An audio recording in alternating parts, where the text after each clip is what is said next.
విక్రమార్కుని కథలో భాగంగా మనం బేతాళ కథలు చెప్పుకుంటున్నాం కదా. ప్లీజ్ లైక్ చేసి సబ్స్క్రైబ్ చేసుకోండి.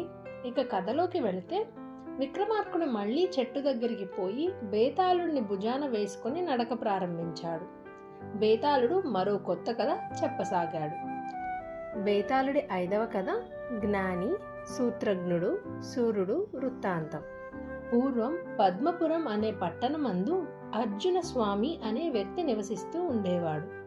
అతడికి అందాల రాశి సుగుణవతి అయిన ఒక కుమార్తె ఉంది.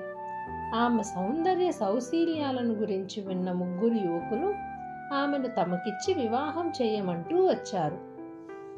అప్పుడు ఆ తండ్రి, 3 ఒక్కరికి నా కుమార్తెను ఇచ్చి వివాహం చేస్తాను అని చెప్పాడు. ఇది ఇలా జరుగుతూ ఉండగా ఒకనాడు సమీపంలో నివసిస్తున్న ఒక రాక్షసుడు ఆ అమ్మాయిని చూసి తనతో పాటు తీసుకువెళ్ళిపోయాడు.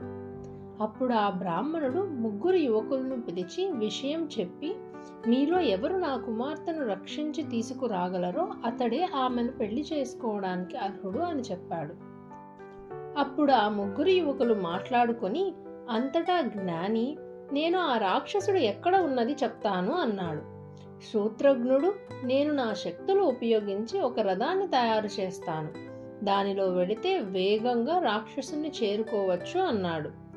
ఆ విధంగా వారిద్దరి సహాయంతో సూర్యుడు యువతి ఉన్న ప్రదేశాన్ని చేరుకొని రాక్షసుడితో పోరాడి అతడిని సంహరించి యువతిని రక్షించాడు. కథ ముగించిన బేతాళుడు, రాజా, ఇంతకు ఆ 3 ఎవరు ఆమెను వివాహం చేసుకోవడానికి అర్హుడు అని అడిగాడు. అందుకు విక్రమార్కుడు, బేతాళ, జ్ఞాని సూత్రజ్ఞుడు కంటే శూరుడే అధికమైనవాడు. ఎందుకంటే రాక్షసుణ్ణి హతమార్చి యువతిని రక్షించినది అతడే కనుక. కాబట్టి అతడే ఆమెను వివాహం ఆడటానికి అర్హుడు అని చెప్పాడు.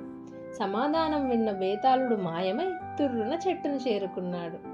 Thank you for watching. Please like, share, subscribe.